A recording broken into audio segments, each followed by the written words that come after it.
Ayan, lag. Lag. Lag.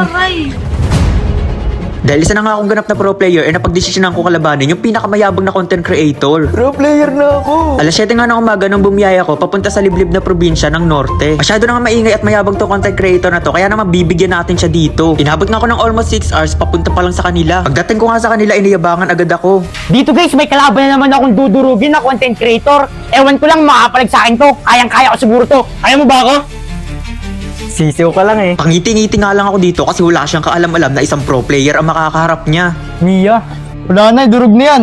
Pagka-start pa nga lang dito ay nagkasubukan agad kami dito sa mid. Sinubukan niya nga akong lapitan dito para siguro takutin ako. Ang hindi niya alam, hindi ko siya atrasan. Early pa nga lang dito ay nagulat na siya sa damage ko, kaya naman napaatras siya dito. Nagtatakbo nga siya sa takot sa akin. Matapos niya nga magtatakbo kanina, eto sumusubok na naman siya. Hindi niya nga kinakayang Mia ko dito, kaya naman napasabi na lang siya ng... Solid ah. Dito nga sa parting to ay masyado akong nakampante. Masyado akong nagmamatapang kahit wala pa akong battle spell or ultiman lang. Ngayon nga lang ulit ako bumalik sa 1v1 makalipas ang 2 or 3 buwan. Tapos ang una ko pang nakalaban etong pinakamayabang. Ako din Patay sakit. ka!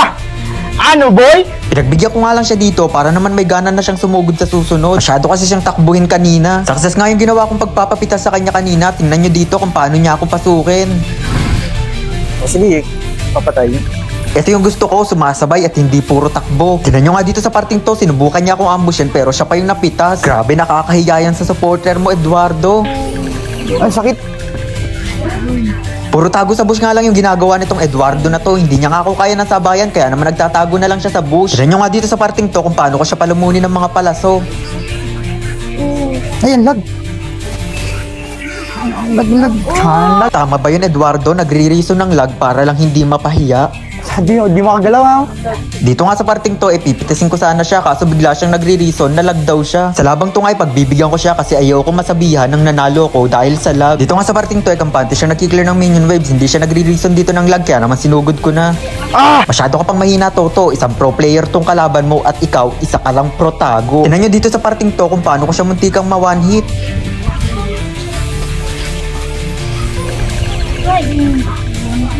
Grabe.